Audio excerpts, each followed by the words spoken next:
আসসালামু আলাইকুম। সুপ্রিয় দর্শক মণ্ডলী, আপনাদের সবাইকে সাদর আমন্ত্রণ জানাচ্ছি বাংলাদেশ টেলিভিশন চট্টগ্রাম কেন্দ্র আয়োজিত স্বাস্থ্য বিষয়ক লাইভ অনুষ্ঠান স্টুডিও ক্লিনিক দেখবার জন্যে। সুপ্রিয় দর্শক, আপনারা জানেন আমরা আমাদের এই অনুষ্ঠানে স্বাস্থ্য বিষয়ক নানান ধরনের সমস্যা আলোচনা করে থাকি এবং আপনাদের বিভিন্ন প্রশ্নের উত্তর দিয়ে থাকি। এই ধারাবাহিকতায় আমরা আমাদের এবারের বিষয় নির্বাচন করেছি নাক, কান ও গলা রোগ সমস্যা ও প্রতিকার। সুপ্রিয় দর্শক, নাক, কান ও গলারোগ বিষয়ে আজ আমাদের স্টুডিওতে আলোচনার জন্য উপস্থিত আছেন বিশিষ্ট নাক, কান, গলারোগ বিশেষজ্ঞ অধ্যাপক doctor Mahbubul Alam Chowdhury, senior consultant, imperial hospital. Sir, আপনাকে আমাদের অনুষ্ঠানে স্বাগত জানাচ্ছি। সুপ্রিয় দর্শক, আমরা আলোচনায় যাব, তবে আলোচনায় যাবার আগে আসুন নাক, কান ও গলারোগ বিষয়ে একটি সংক্ষিপ্ত প্রামাণ্যচিত্র দেখে আসি।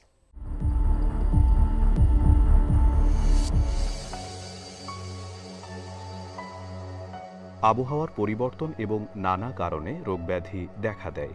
এ সময় নাক, কান ও গলার নানা সমস্যা যেমন সর্দি, কাশি, অ্যালার্জি, টনসিল ইত্যাদি হয়ে থাকে।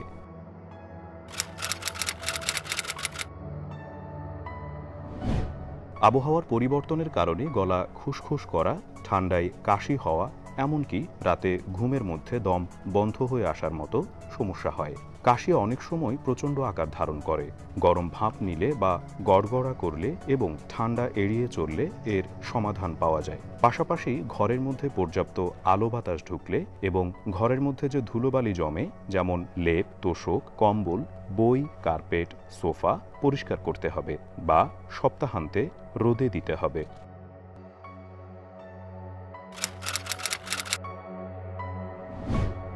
আবহাওয়ার পরিবর্তনের কারণে বাতাস যখন শুষ্ক হয় তখন নাকে বিভিন্ন ধরনের সমস্যা দেখা দেয়। বাচ্চারা বারবার নাকে হাত দেয়, সর্দি হলে বারবার নাক মুছে বলে এমন সমস্যা হয়। বাচ্চাদের নাক ঝাড়তে শেখানো উচিত এবং নাকে হাত দেয়া বন্ধ করতে হবে। নাক দিয়ে রক্ত পড়লে অভিভাবকদের বাচ্চার নাকের নরম অংশটা 2 আঙ্গুল দিয়ে বেশ শক্তভাবে চেপে ধরতে হবে। আকার ধীরে ধীরে বাড়তে থাকলে অবশ্যই ডাক্তারের শরণাপন্ন হতে হবে।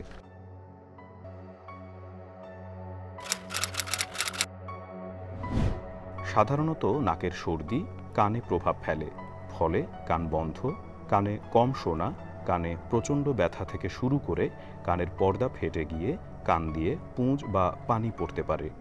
এই সমস্যা প্রতিরোধ করতে হলে নাকের সমস্যা ও অ্যালার্জি প্রতিরোধ করতে হবে। তাই এ সময় আমাদের আরও সচেতন হতে হবে। সুপ্রিয় দর্শক, প্রামাণ্যটি উপভোগ করলেন।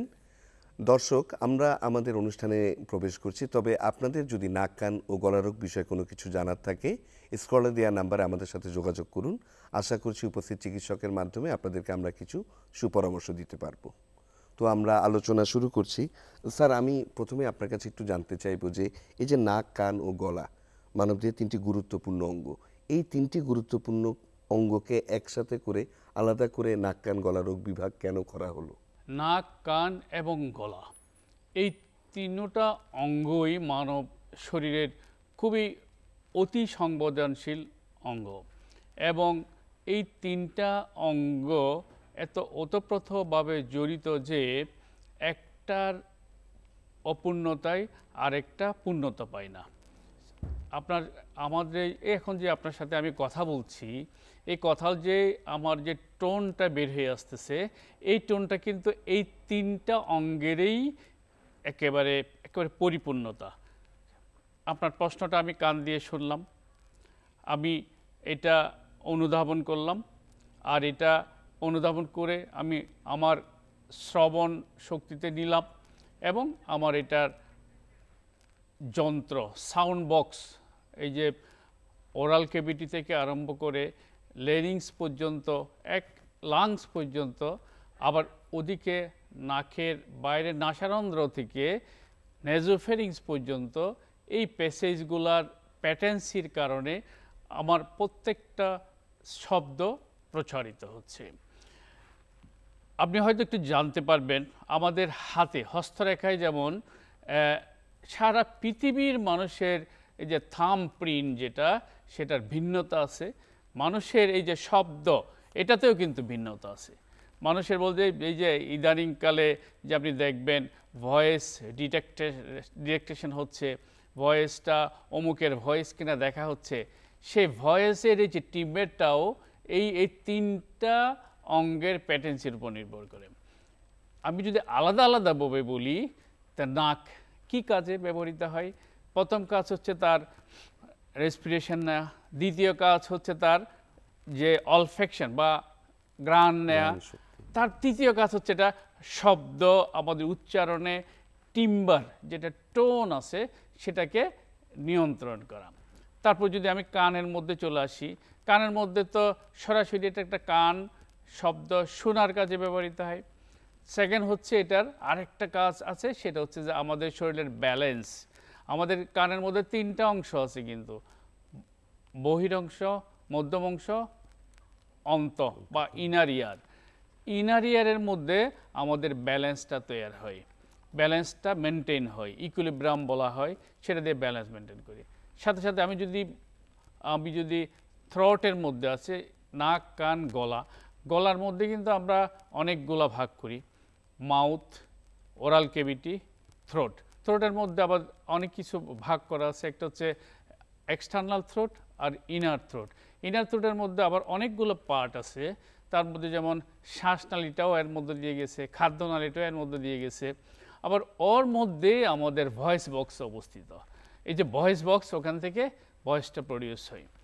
আমাদের যে থ্রোটের মধ্যে যে ফাংশনগুলোর মধ্যে আছে, সেটার মধ্যেও কিন্তু এই যে কম্বিনেশন, নাকের ঘ্রাণ নিয়ে আমি এটা সুগন্ধি পেলাম, খাওয়ার জন্য আমার খিদা উদ্গ্রীব হলো, এবং ওরাল ক্যাভিটিতে গিয়ে মুখের লালাগ্রন্থির মধ্যে খাদ্য চিবায়ে যখন আমি চিবায়ে নেই, তখন এটা মুখের মধ্যে জাবর কেটে আবার ফেরিংসের মাধ্যমে এবং ওরোফেরিংস হয়ে লেরিংসের মাধ্যমে ইসোফেগাস হয়ে স্টোমাকে গিয়ে ওখানে এটার চর্বিত চর্বণ হয়।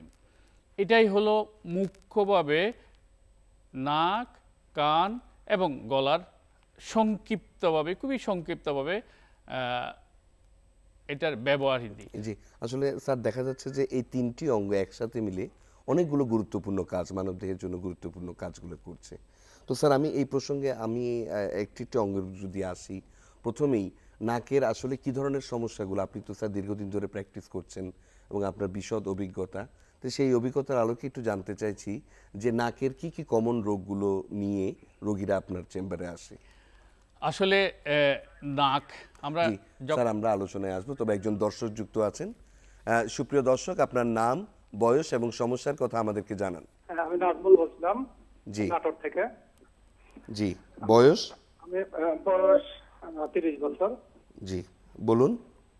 আমার প্রায় সময় অ্যালার্জি প্লাস হচ্ছিল নাকে হচ্ছিল ইয়ে থাকে, শব্দ থাকে, ঠান্ডা থাকে। বিভিন্ন প্রকার ওষুধ খাইছি বা এখনো খাই।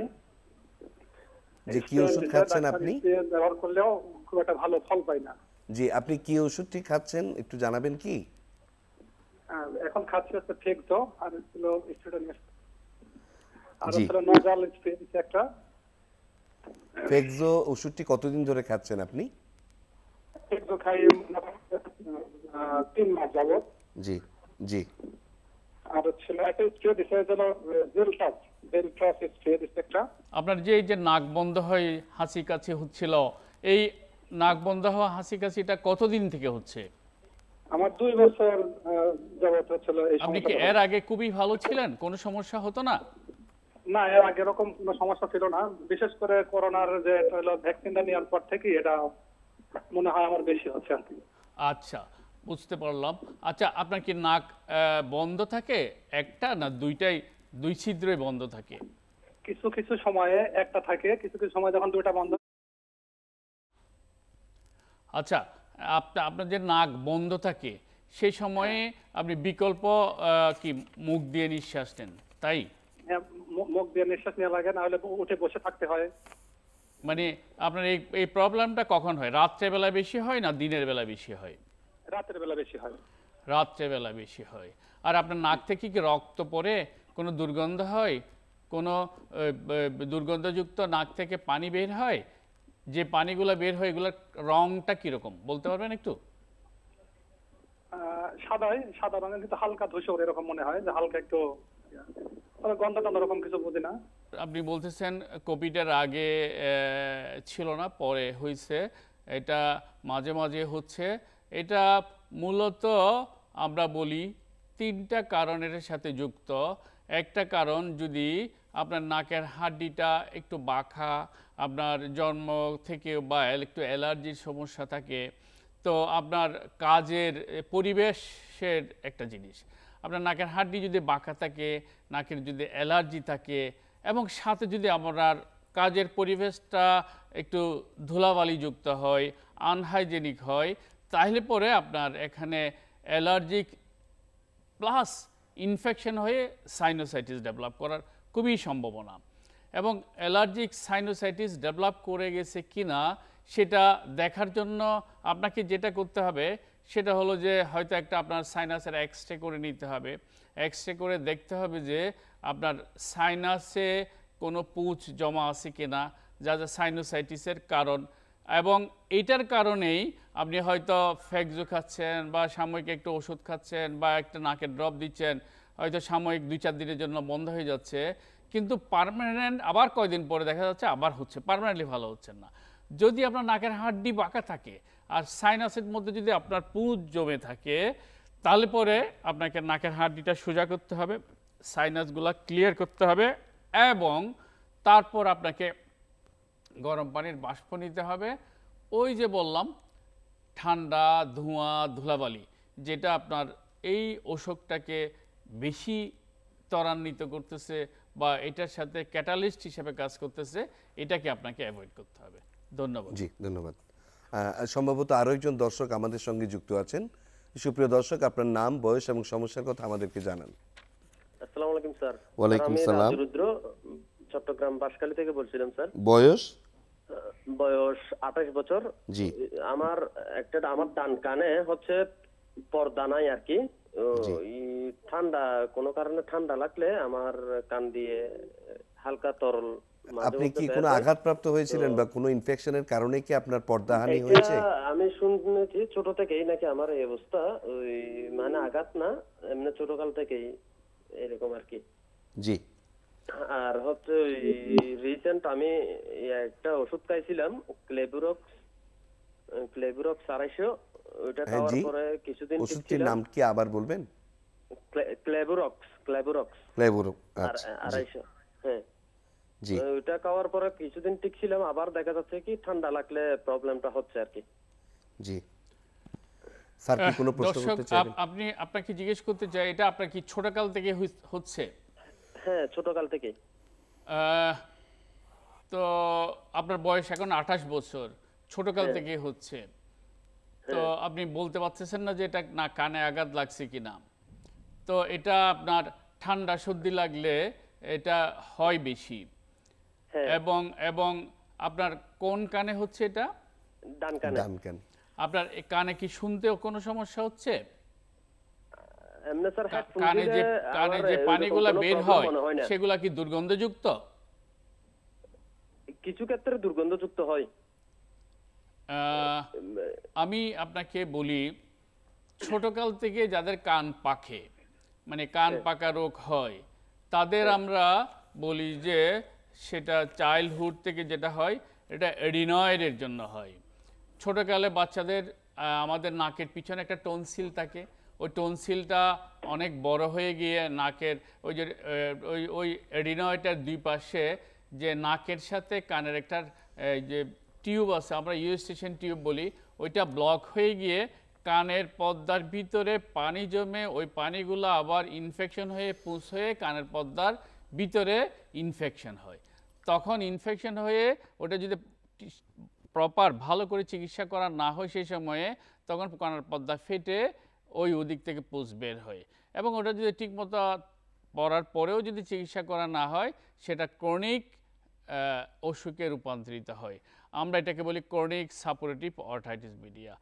ছোটকাল থেকে যদি হয়, ছোটকাল থেকে আরও একটা কারণ হতে পারে, সেটা হচ্ছে যে জন্মগতভাবে অনেক মানুষের অ্যালার্জি থাকে, মা বাবার অ্যালার্জি আছে, ভাই বোনের অ্যালার্জি আছে, অত দাদা দাদির অ্যালার্জি আছে, অ্যাজমাটিক টেন্ডেন্সি আছে, অ্যালার্জিক রাইনাইটিস। তাদের কারণে ঘন ঘন ঠান্ডা সর্দি হলে দেখা যাচ্ছে যে তাদের কানের মধ্যে ইনফেকশন হয়, কানের পর্দাটা ভিতরে একুইট সাপোরেটিভ অডাইটিস মিডিয়া ডেভেলপ করে। ওই একুইট সাপোরেটিভ অডাইটিস মিডিয়ার কারণে ওটা যদি চিকিৎসা ঠিকমতো করা না হয়, তখন দেখা যায় যে ওই ইনফেকশনটাই কানের পর্দাটা ফুটা করে দেয়, ওখান থেকে পানি বের হয় এবং ওখান থেকে পুঁজ বের হয়ে আসে। এখন সমাধান কি?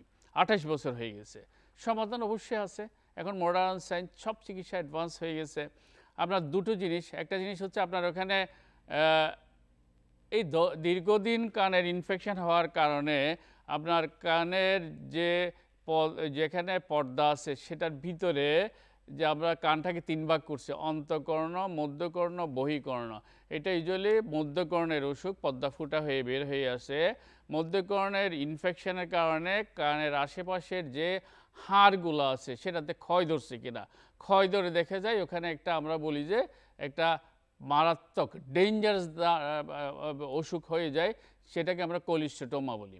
তো যে কোলিস্টোটোমা যেটা, সেটা হলে এটা বোন খেয়ে ফেলে, হাড্ডি খেয়ে ফেলে।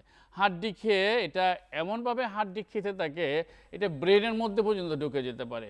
আমি এই জন্য বলতেছি dangerous type of chronic suppurative otitis media আর একটা safe type of suppurative otitis media. Dangerous টাইপের সাপোর্টিভ অডাইটিস মিডিয়া হলো এটার একটা চিকিৎসা, আর সেফ টাইপের শুধু পর্দাটা যদি পছন্দরে ফুটা হয় তার আরেকটা চিকিৎসা।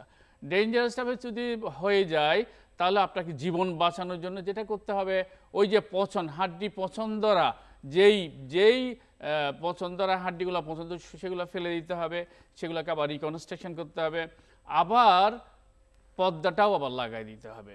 এটাকে বলি আমরা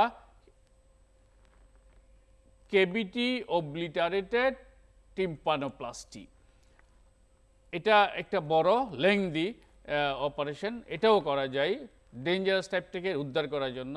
আর যদি সেফ টাইপের হয়, হাড্ডি পছন্দ নাই, শুধু পর্দাটাই ফুটা হয়ে গেছে, সেই ক্ষেত্রেও আমরা পর্দাটাকে আমরা জোড়া লাগাতে পারি। আমরা ওখানে একটা পর্দা, যার অসুখ হয়েছে তারই কানের উপরের দিক থেকে টেম্পোরাল ফাঁসা নিয়ে আমরা ওখানে লাগাই দিয়ে ওটাকে বলা হয় মাইরিঙ্গোপ্লাস্টি। এই প্রসিডিউরগুলা যাওয়ার আগে এটা কেন হইল, কারণগুলো আমরা বের করি। ইউজুয়ালি এই যে আপনাকে বললাম, এই যে কানের পর্দার ফুটা হওয়ার কারণ হচ্ছে আমাদের টিউব ব্লক হয়ে যায়। একটা কারণ হচ্ছে ছোটোকালে যদি এডিনয়েড থাকে ব্লক হয়ে যায়, অনেক বড় টনসিল হয়ে ব্লক হয়ে যেতে পারে, অথবা দেখা যাচ্ছে যে আপনার নাকের মধ্যে হাড্ডিটা প্রচণ্ড বাঁকা হয়ে গেছে, বাঁকার কারণে কিন্তু এই যে টিউবটা ব্লক হয়ে যেতে পারে। এছাড়াও নেজোফেরিংস এবং নাকের মধ্যে অনেক রকমের অসুখ আছে, অ্যালার্জিক রাইনাইটিস আছে, নাকের পলিপ আছে, রাইনোস্পোডিসিস আছে, নেজোফেরিঞ্জিয়াল অ্যাঞ্জিওফাইব্রোমা আছে, নাকের মধ্যে নেজোফেরিংস আরও অনেক অসুখ যেটা আমাদের ইউস্টেশন টিউবটা ব্লক করে দেয়। সেই ক্ষেত্রে প্রাইমারি কজগুলোকে আমাকে প্রথম চিকিৎসা করতে হবে। যদি আপনার নাকের হাড্ডি বাঁকা থাকে সেটাকে আমাকে প্রথম চিকিৎসা করতে হবে, এটাকে সোজা করে নিতে হবে। যদি আপনার অ্যালার্জিক রাইনাইটিস থাকে, আপনার যদি নাকের নাসার রন্ধ্রগুলো আমরা হাইপারট্রফি টার্বিনেট বলি, এগুলো একটু ছোট করে নিতে হবে। এবং আপনার নাকে যদি পলিপ আছে, পলিপটাকে আমাকে ফেলে দিতে হবে। তারপর আমাকে মেইন জায়গায় যেতে হবে। মেইন জায়গা কোনটা? একটা হচ্ছে ডেঞ্জারাস টাইপের ক্রনিক সাপোর্টিভ অডাইটিস মিডিয়া বা কান পচা রোগ, ওইটাকে চিকিৎসায় যেতে হবে এবং পর্দা লাগানোর ওই চিকিৎসায় যেতে হবে। ধন্যবাদ স্যার। সম্ভবত আরো একজন দর্শক আমাদের সঙ্গে যুক্ত আছেন। সুপ্রিয় দর্শক, আপনার নাম, বয়স এবং সমস্যার কথা আমাদেরকে জানান। আমি হচ্ছে যশোর চৌঘাটতে বলছি। এর নাম রাইসা, বয়স 12 বছর। জি। এর জন্মগত ওই আপনার রাইট সাইডের এই যে ছিল ওটা ছোট ছিল এবং হালকা মাঝখানটা বাঁকা। আমরা ডাক্তার দেখাইছি, আমরা বাংলাদেশে যে সালাউদ্দিন সাহেব যশোর থেকে, আর ব্যাঙ্গালোরের নারায়ণ হসপিটালে মজুমদার হসপিটালে এক ডাক্তারকে, উনি বলেছে সার্জারি করা লাগবে, দুটো শিরা ব্লক হয়ে গেছে। কিন্তু আমি ভিসা না পাওয়ার কারণে এখন আমি আপনাদের তো ভালো হয়েছে ডাক্তার, এখন টিভি দেখছি, এখন কোথায় নিয়ে আসলে আমার সার্জারিটা করা যাবে? বাংলাদেশে বলছে এটা খুব ঝুঁকি, ওনাকে 2বার ওপেন সার্জারি করা আছে বাচ্চাটাকে এবং বাল্ব একবার রিপেয়ার করা আছে। এখন এই অবস্থায় আমি চাচ্ছি যে আমার বাচ্চা কি করে এখন রাত্রেবেলা ওই নিঃশ্বাস নিতে পারে না, ও বসে থাকে সারা রাত বসে বসে ঘুমায়, কোনো রকম আপনাকে মানে বেডে মাথায় দিতে পারে না, এত বিপজ্জনক অবস্থা আছে। এখন হা করে নিঃশ্বাস নেয় সারাদিন, এখন দিনে বেলা হা করে বসে বসে ঘুমায়, রাত্রে বসে বসে ঘুমায়। ইন্ডিয়াতে একটা নেবুলাইজ যে স্প্রে দিছিল, স্প্রেটা হচ্ছে যে আপনার মোনা নাকি জানেন, আমি এই ওষুধটা নিয়ে দিই সাব্বির শীঘ্র ওষুধটা নিয়ে যায়, ওই নাকে স্প্রে দিতে বলছে, সেই স্প্রে কোনো কাজ হয়নি। এখন আমি কি করতে পারি বলেন? আপনার বাচ্চাটার বয়স কত এখন? 12 বছর। এখন 12 বছর বয়স। 12 বছর বয়স বাচ্চার আপনি বললেন যে নাক দিয়ে মোটা নিঃশ্বাস মোটেই নিতে পারতেছে না। জি জি জি। তো এটা আমাদের দেশের কোনো ডাক্তারকে দেখার নাই? আমি দুইটা ডাক্তার দেখাইছি দেশে, নুরুল কুতুবে আলম এবং সালাউদ্দিন সাহেবকে। হ্যাঁ, ওনারা কি একটা নাকের অপারেশন করে বা গলার ভিতরে অপারেশন করে এটাকে ঠিক করে দিতে পারবে বলে নাই? না, ওনারা বলেছে ইনিশিয়া দিলে এটা জ্ঞান ফেরবে কিনা, এটা ঝুঁকি ভয় পায় ওরা। যেহেতু হার্টের অসুখ আছে এই জন্য, হার্টের ভালভুলার ডিজিজ আছে ওই জন্য জি আপনাকে এই ক্ষেত্রে সেটা হলো যে আপনার এটা একটা ইন্টিগ্রেটেড হসপিটালে আপনাকে এটা করতে হবে। আপনার যে ঝুঁকিপূর্ণ অপারেশনগুলা ইউজুয়ালি সব জায়গায় করা যায় না, এটাকে আপনার ঝুঁকিটা মোকাবেলা করতে সক্ষম সেই হাসপাতালে আপনাকে এটা করতে হবে। যেমন কর্পোরেট হসপিটাল, হ্যাঁ, বড় বড় হসপিটালগুলোতে যেখানে হার্টের কোনো সমস্যা হলে বা লাংসের কোনো সমস্যা হলে বা লিভারের কোনো সমস্যা হলে সেগুলা কমব্যাট করে তারপরে আপনার এই অপারেশনটা করা যাবে, সেই জায়গায় নিয়ে করতে হবে। আমি চাচ্ছিলাম এই হসপিটালটা কোথায় আছে আমাদের বাংলাদেশে? আমাদের এই অপারেশনগুলা আপনি যদি চট্টগ্রামে করতে চান, যেমন কর্পোরেট হসপিটাল অ্যাপোলো ইম্পেরিয়ালে করতে পারেন, এভার কেয়ারে করতে পারেন, এরকম দুইটা। যেমন ঢাকাতে যদি আপনি করেন, ঢাকা এভার কেয়ার আছে, ইউনাইটেড আছে, স্কেয়ার আছে, এগুলাতে করতে পারেন। অথবা আপনি সরকারি হাসপাতালে যেমন চিটং মেডিকেল কলেজে বা ঢাকা মেডিকেল কলেজে বা সলিমুল্লাহ মেডিকেল কলেজে এগুলাতে করতে পারেন। অথবা পিজি হাসপাতাল, আমাদের যে ওই যে বাংলাদেশ চিকিৎসা বিশ্ববিদ্যালয় সেটাতে করতে পারেন।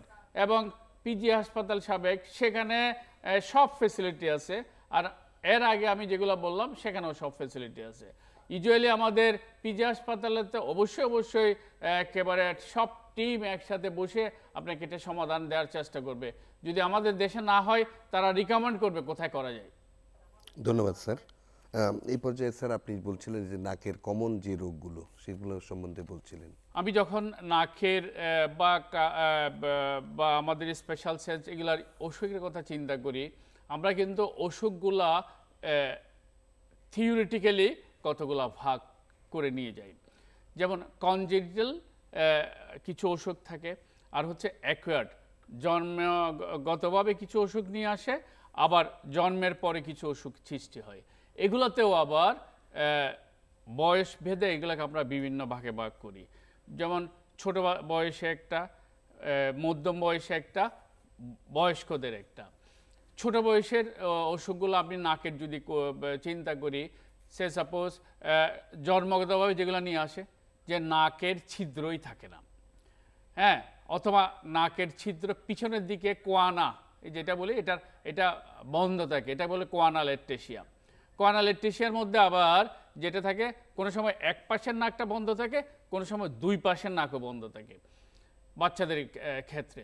এছাড়াও বাচ্চাদের যেটা আরেকটা, যে একটু 1-1.5 বছর হলে যখন আমরা দেখি যে আমার বাচ্চা নিঃশ্বাসেই নিতে পারে না, একদিন দৌড়াই ডাক্তারের কাছে আসে, যেমন শিশু ডাক্তারের কাছে চলে যায়, তখন দেখা যায় যে এডিনয়েডটা ডেভেলপ করে। নাকের পিছনে একটা যে টনসিল আছে, দুই পাশে দুইটা, যেরকম নাকের পিছনে একটা টনসিল আছে, যেটাকে আমরা নেজোফেরিঞ্জিয়াল টনসিল। স্যার, আমরা আবার আলোচনায় আসবো। একজন দর্শক যুক্ত আছেন। সুপ্রিয় দর্শক, আপনার নাম, বয়স এবং সমস্যার কথা আমাদেরকে জানান। মোহাম্মদ আব্দুর রাজ্জাক, জি। নীলফামারী, বয়স হচ্ছে 50 বছর। জি। আমার বাম কানে হঠাৎ করে গত 3 দিন থেকে ব্যথা।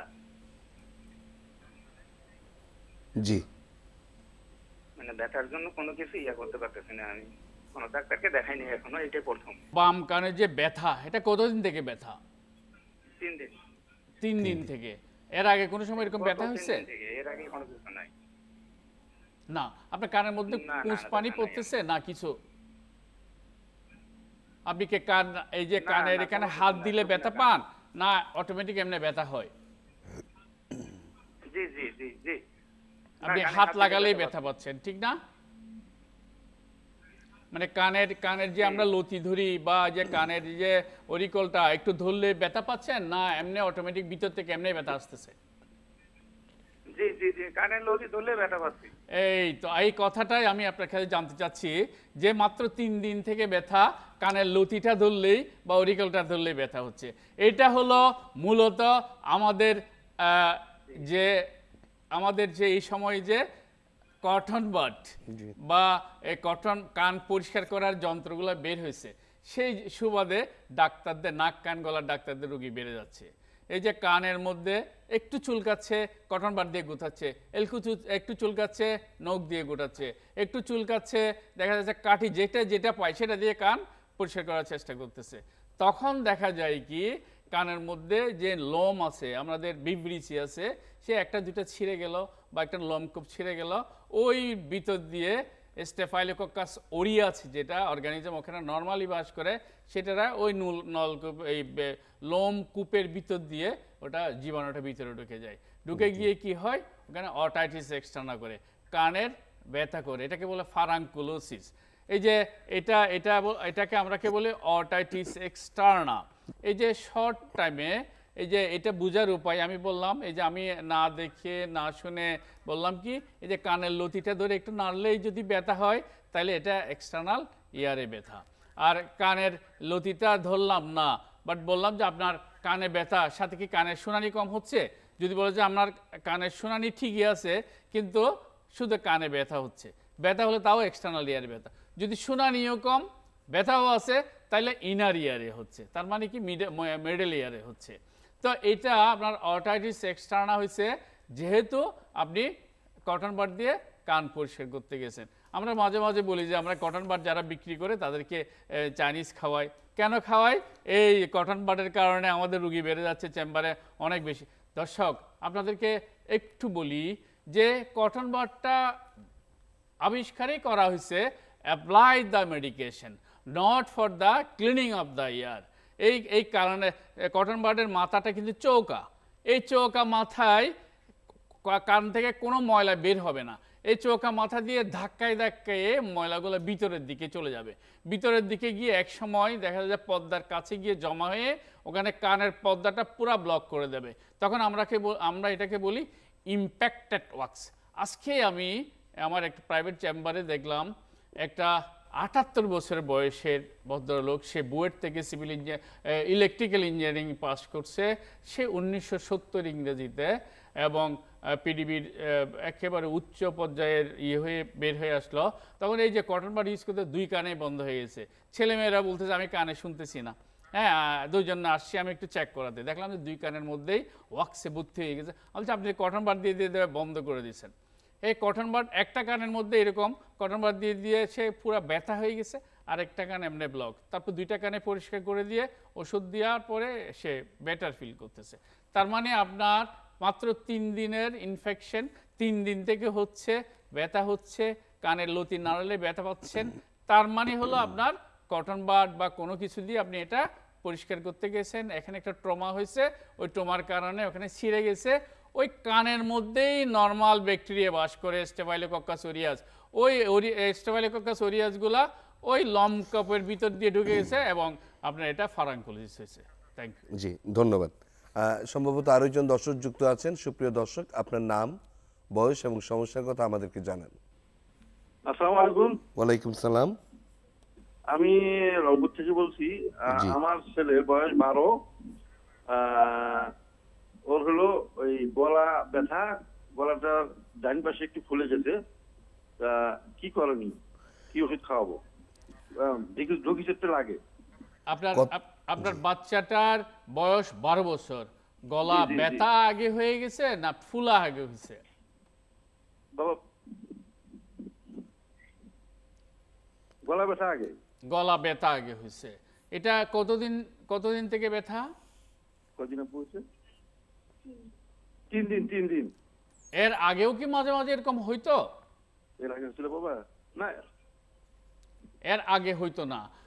ওর কি নাকটা বন্ধ থাকে? হ্যাঁ নাকে সর্দি থাকে। নাক বন্ধ হয়ে মুখ দিয়ে নিঃশ্বাস নেয়?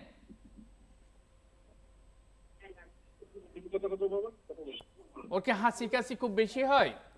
না হাসি কাশি হয়, সর্দি আছে। নাক বন্ধ থাকে না? না নাক বন্ধ থাকে, ওই এটা জল কল করে। মানে এই যে যখনই গলা ব্যথা হয় তখন নাকও বন্ধ হয়। হ্যাঁ, এই যে বয়স, এখন বয়স সন্ধিক্ষণ মানে 12 ছুঁই করতেছে, আমরা এই বয়সটা টনসিল এবং এডিনয়েড এগুলোতে আমরা নেই। আপনার এই বাচ্চাটার গলার বাইরেও ফুলে গেছে, গলার ভিতর ব্যথা হচ্ছে। আমরা কিন্তু এটা খুব বয়সও আবার 12 বছর। এটা প্রথম আমরা গলার ভিতরে দেখে প্রথম চিন্তা করব যে এটার গলার ভিতরে ফেরিঞ্জিয়াল ইনফেকশন হয়েছে কিনা, তার মধ্যে টনসিল ইনফেকশন হয়েছে কিনা, এবং অথবা এডিনয়েড আছে কিনা। আবার বলতে যে গলার এক পাশে ফুলে গেছে, ইউজুয়ালি এক পাশে ফুলে গেলে তখন দেখা যায় যে লিম্ফ নোড হয়েছে কিনা। ইদানিংকালে আমরা সবচেয়ে বেশি রোগী দেখতেছি এই বয়সের যে লিম্ফ নোডগুলা ফুলে গিয়ে ওখানে গায়ে জ্বর আসে, ব্যথা হয়, গলার ভিতরে ব্যথা হয়। হ্যাঁ, ওই জন্য ওই যে লিম্ফ নোডগুলার চিকিৎসা কিন্তু খুব দ্রুত ভালোভাবে করতে হবে, হেলা করলে চলবে না। কেন বলি হেলা করলে চলবে না? ইউজুয়ালি লিম্ফ নোডের মধ্যে অনেক রকমের অসুখ চলে আসতে পারে। যেমন টনসিল থেকে, যেমন ওখান থেকে রিঅ্যাকশনারি এটা হাইপারপ্লাসিয়া হয়ে আমরা যেগুলো ডায়াগনস্টিক লিম্ফ নোড বলি ওটা বড় হয়ে যেতে পারে। এবং সাথে সাথে যে ইদানিংকালে এই বয়সে এবং আরেক বেশি বয়সে বা আরও কম বয়সে বাচ্চাদের বা মানুষের দেখা যাচ্ছে এই যে নেকের লিম্ফ নোডগুলো ফুলে টিবি লিম্ফ নোড হিসেবে আসতেছে। অথবা দেখা যায় যে এটা আরও অসুখ, আমরা লিম্ফোমা জাতীয় অসুখও অনেক সময় হতে পারে। এই জন্য অবশ্যই আপনাকে এই বাচ্চাকে আপনার স্থানীয় কোনো একজন বিশেষজ্ঞ নাক কান গলা ডাক্তার দেখায় খুব দ্রুত চিকিৎসার ব্যবস্থা করতে হবে। ধন্যবাদ স্যার। স্যার এই পর্যায়ে একটু জানতে চাইবে, অনেক শিশুরই নাক থেকে রক্ত পড়ে, আমাদের স্কুল গোয়িং বাচ্চা যেগুলো আছে তাদের ক্ষেত্রে প্রায় সময় এই জিনিসটি দেখা যায়। এর কারণ কি এবং এর প্রতিকারই বা কি? এটার কারণ বাচ্চা, ছোট বয়সের বাচ্চা, স্কুল গোয়িং বাচ্চা। তুমি একটা জিনিস যোগ করেছো এখানে, স্কুল গোয়িং বাচ্চা। আমরা এই যে নাকের যখন গঠনতন্ত্র আমরা অ্যানাটমি পড়ি, তখন তুমি যেহেতু ডাক্তার তুমি একটু ভালো করেই জানো যে নাকের যে আমাদের যে মাঝখানে যে পার্টিটা নেজাল সেপ্টাম আছে, তার anterior inferior part of the nasal septum, যেখানে দুইটা এই যে ক্যারোটিড আর্টারি, বাইক্যারোটিড আর্টারি অ্যানাস্টোমোসিস করে, এবং ওখানে একেবারে সম্মুখভাগে ওখানে রক্তর একটা নেটওয়ার্ক আছে। এটাকে বলি আমরা ক্যাসেলসবার্গ প্লেক্সাস। ওই জায়গাতে অনেক বেশি রক্তনালী বিরাজ করে। ছোট বাচ্চারা চামড়া নরম, নাকের মিউকাস মেমব্রেনগুলো নরম, এবং ওই সময়ে ওই মিউকাস মেমব্রেনগুলোতে যদি কোনো ধুলাবালি পড়ে বা আটকাই থাকে, তাইলে পরে দেখা যায় যে ওই ধুলাবালিগুলা দীর্ঘ সময় জমাট বেঁধে থাকলে এবং ওই জমাট বাঁধার কারণে ওখানে দেখা যায় যে একটা স্ল্যাব তৈরি হয়। ওই স্ল্যাবটা সে দৌড়াদৌড়ি খেলতেছে দেখা যায় যে এই যে ক্রাশ বলি আমরা, এই ক্রাশটা ছুটে গিয়ে যাওয়ার সাথে সাথে ওখান থেকে ব্লিডিং শুরু হয়। ছোটো বাচ্চাদের বেশি হয় এই কারণে। এই যে মিউকাস মেমব্রেনটা নরম থাকে, একেবারে মোস্ট এক্সটেরিয়র আঙ্গুল দিলে এই যে ধরা যাচ্ছে এটা লিটলস এরিয়া, ওই জায়গায় ধুলাভাবে জমে। তাহলে এটা থেকে ছোট বাচ্চাদের প্রতিকারের উপায় কি? আমি শুধুমাত্র ছোট্ট একটাতে চলে আসলাম, কিন্তু আরও হাজার কারণ আছে। অনেক অসুখের কারণে আছে, সে সাপোজ মেটাবলিক ডিজিজের কারণে আছে, তারপরে জেনেটিক ডিজিজের কারণে আছে, কনজেনিটাল ডিজিজের কারণে আছে, ক্রোমোজোমাল ডিজিজের কারণ আছে। এখানে যদি মেকানিক্যাল ম্যালফরমেশনের কারণ আছে, অনেকগুলো কারণের মধ্যে আছে। শুধুমাত্র মোস্ট কমন কারণগুলো হচ্ছে যে এখানে ধুলাবালি জমে এখান থেকে ওখানে ক্রাশ হয়, ওই ক্রাশ থেকে। তাহলে এটার প্রতিকার কি? ছোটো বাচ্চাদের কি করতে হবে? ছোটো বাচ্চাদের খেলবেই, মাঠে ময়দানে যাবেই, স্কুলে যাবেই। তাদের একটা জিনিস সবচেয়ে আমি বেশি সবাইকে বলি, আমরা বাচ্চাদেরকে নাকে একটু তেল দেন, কানে একটু তেল দেন, শরীরে একটু তেল মাখান, তেল মাখা একটু রোদ্রে দেন। নাকে একটু তেল দিলে, বিশেষ করে অলিভ অয়েল তেলটা, এটা লাগালে এখানে ধুলোবালি জমলেও ওটা আবার যখন সে মুখ পরিষ্কার করতে আসবে পড়ে যাবে। আমরা যখন ছোটকালে ঘুম থেকে উঠি, যে মক্তবের কাছে যাওয়া, মক্তবে উজুরের কাছে যাওয়ার আগে ভালো করে উজু করে নেই। আমাদের উজু করার সময় কী করতে হয়? নাকের ভিতরে পানি দিতে হয়, পানি দিয়ে পরিষ্কার করতে হয়। পরিষ্কার করে যখন আমরা এটা পরিষ্কার করতে যাব তখন এই ধুলাবালিগুলো চলে যায়। কিন্তু এটা কিন্তু 5 বার যদি কেউ নামাজ পড়ে নিয়ে, এখানে 5 বার এটা পরিষ্কার হচ্ছে। ছোটো বাচ্চারা তো আর ওরকম 5 ওয়াক্ত নামাজ পড়তে যায় না, তাও ছোটো বাচ্চাদেরকে 2 বার তো এনশিওর করতে হয়। সকালবেলা ঘুম থেকে উঠে ব্রাশ করার পরে মক্তবে যাওয়ার আগে একবার উজু করাতে হয়। উজুটা ভালো করে যদি নাকের ভিতরেও পরিষ্কার করে ময়লা ডাল। আরেকবার হচ্ছে আমরা খেলাধুলা করে এসে যখন সন্ধ্যার সময় ঘরে ঢুকবো তখন হাত পা ধুয়ে ভালো করে পরিষ্কার করে এই যে নাকটা সব পরিষ্কার করে এখানে এখানে এটা পরিষ্কার করে ভালো করে তারপর আমাদের পড়ার টেবিলে বসতে হয়। ওই যে বলছিলাম জন্মগতভাবে হতে পারে, নাকের হাড্ডি বাঁকা গেলে হতে পারে। তারপর একটা দুইটা অসুখের কথাও বলি।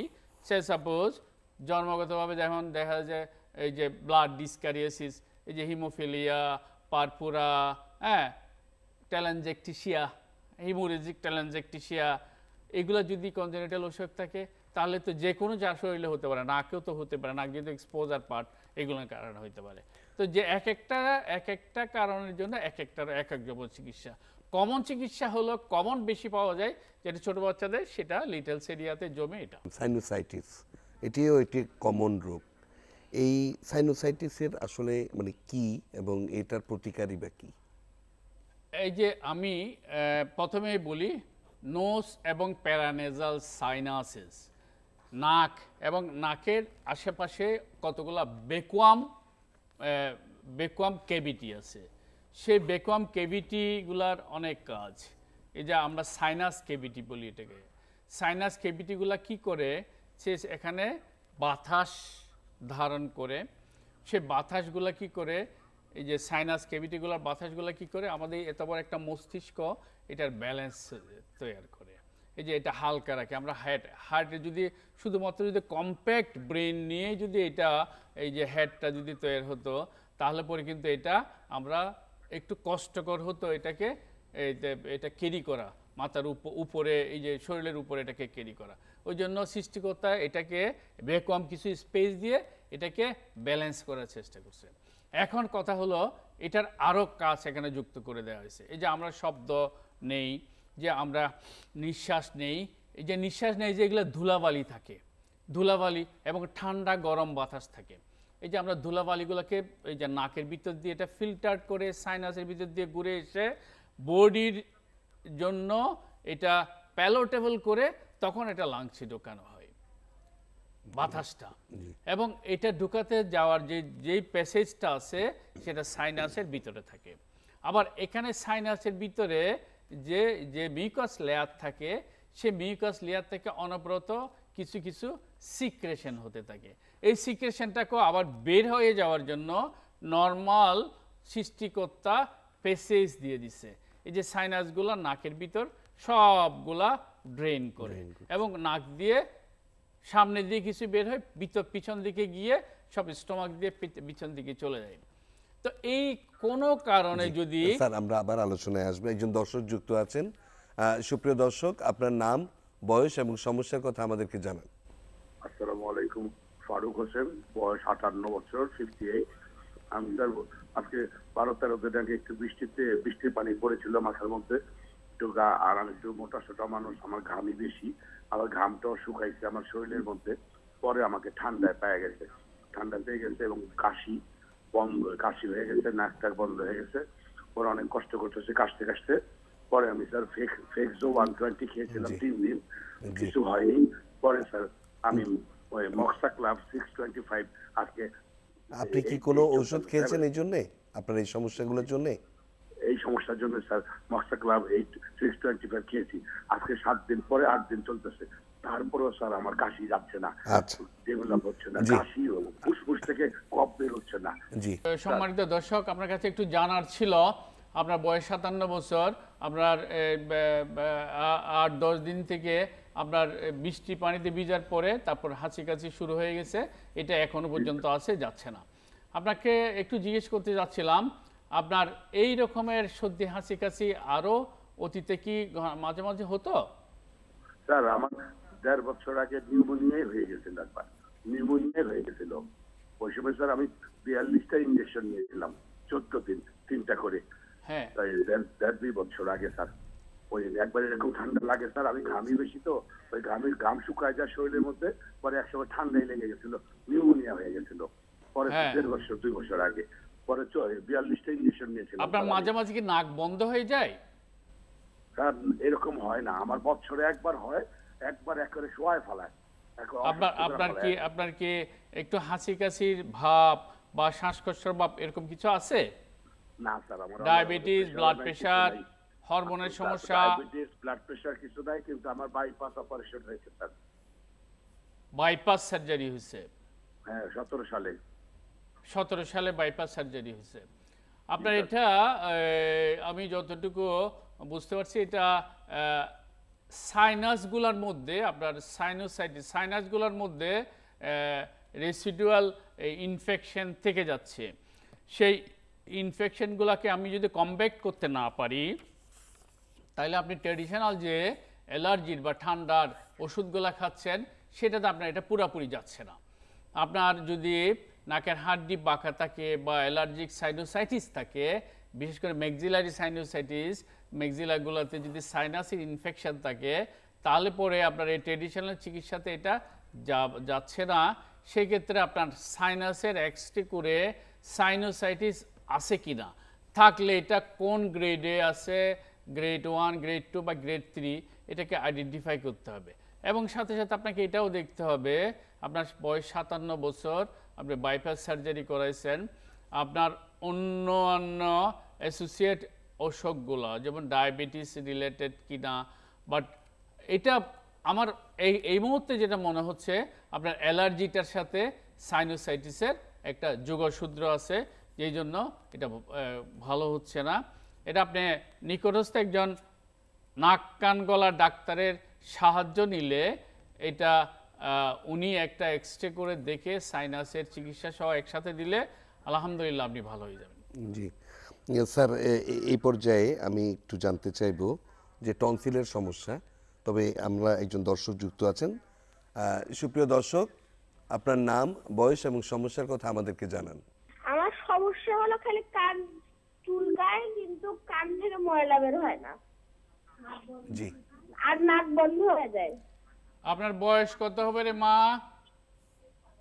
আমার বয়স 8.5। 8.5 বছর। এই যে কান পুঁজাচ্ছে কতদিন থেকে? আম্মা সাউন্ড কমাও। হ্যাঁ, আমার কানের মধ্যে থেকে যে খালি হাঁচি পড়ে। খালি হাঁচি হয় না? হ্যাঁ। তো নাক বন্ধ হয়ে যায়? হ্যাঁ। নিঃশ্বাস নিতে কষ্ট হয়? হ্যাঁ। কান দুটোটা থেকে পানি পড়ে না একটা থেকে? না, কান দুটোটা থেকে না একটা থেকে? কানে চুল করছে, মানে কানে চুলকায়? কানে চুলকায়?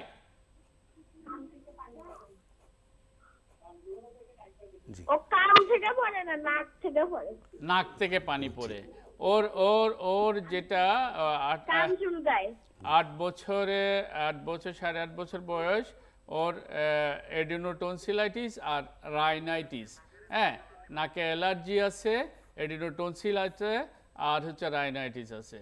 এখন তার চিকিৎসা করতে হলে এডিনয়েড আছে কিনা, টনসিল আছে কিনা, বা তাতে করে তার নাক বন্ধ হয়ে যাচ্ছে কিনা, কান চুলকাচ্ছে যে তার মাথার মধ্যে খুশকি টুসকি এগুলো আছে কিনা এগুলো দেখতে হবে। যদি এডিনয়েড থাকে, যে নাক থেকে পানি পড়ার কারণটা সাইনাসের ওখান থেকে হচ্ছে না, এডিনয়েডের কারণে হচ্ছে, সেটা দেখতে হবে। ঘন ঘন যদি নাকে সর্দি হয়, নাক বন্ধ হয়ে যায়, নিঃশ্বাস নিতে কষ্ট হয়, তাহলে এই বয়সে বিশেষ করে আমরা 7-8 বছর বয়সে এটাতে আমরা এডিনোটনসিলাইটিসটাই মনে করি বেশি। কিন্তু এডিনোটনসিলাইটিস হলেই যে অপারেশন করতে হবে এটার কোনো কারণ নেই, টনসিল হলেই যে অপারেশন করতে হবে এটার কোনো কারণ নেই। আমরা টনসিলটা কোন পর্যায়ে আছে, টনসিলটা এটা যে ইউজুয়ালি একটা ক্রনিক পর্যায়ে চলে গেলে স্টেফাইলোকক্কাস বিটা হিমোলাইটিকাস একটা জীবাণু যেটা লং লাইফ থাকে, সেটা কিন্তু 3টা অর্গানকে টার্গেট করে বসে, infect the kidney, bite the joint and infect the heart.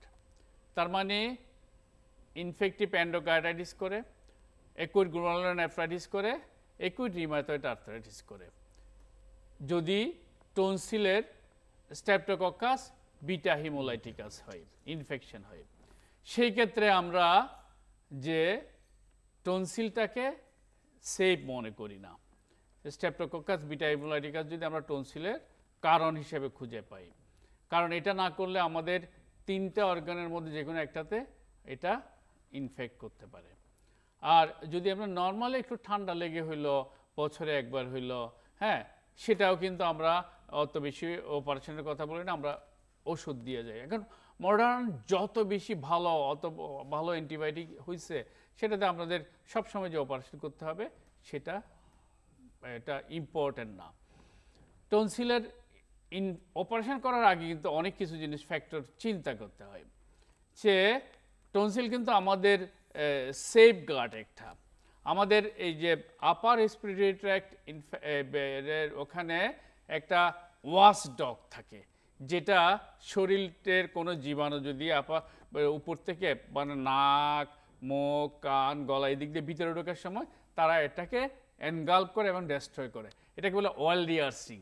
Well রিহার্সিংয়ের মেম্বারের মধ্যে একটা হচ্ছে tonsil, adenoid, lingual tonsil, submandibular tonsil, lingual tonsil, nasopharyngeal tonsil, tubal tonsil, এগুলো মিলে হচ্ছে ওয়েল রিহার্সিং। এই টনসিলে কিন্তু ওয়েল রিহার্সিংয়ের একটা মেম্বার, সেটা ওয়াশডগ। আমাদের কোনো জীবাণু ঢুকতে চাইলে তাকে এনভলভ করে, তাকে ডেস্ট্রয় করে।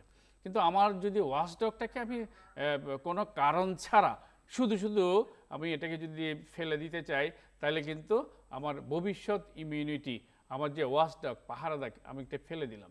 কিন্তু যদি পাহারাদারটা যদি সে চোরে পরিণত হয়ে যায়, তার মধ্যে যদি বাসা বাঁধে স্টেফাইলোকক্কাস বিটা হিমোলাইটিকাস, সেই কারণে অ্যান্টিস্টেপটোলাইসিন ও তৈরি হয়ে সেটা আমাকে কিডনিতে, হার্টে বা জয়েন্টের আমাকে বিকলাঙ্গ করার বা ইনফেকশন করার সুযোগ তৈরি হয়ে যায়, সেই ক্ষেত্রে কিন্তু আমরা ওই টনসিলটাকে রাখতে পারি না, এটাকে ফেলে দিই। সুপ্রিয় দর্শক, আলোচনা করছিলাম নাক, কান, রোগ, গলা বিষয়ে, এবং আলোচনায় ছিলেন অধ্যাপক doctor Mahbubul Alam Chowdhury, senior consultant, imperial hospital. সুপ্রিয় দর্শক, আজ এখানেই শেষ করছি। আগামী সপ্তাহে ভিন্ন কোনো বিষয় নিয়ে আবার আপনাদের সামনে হাজির হব। সেই পর্যন্ত আপনারা সবাই ভালো থাকুন, থাকুন নিরাপদে। আল্লাহ হাফিজ।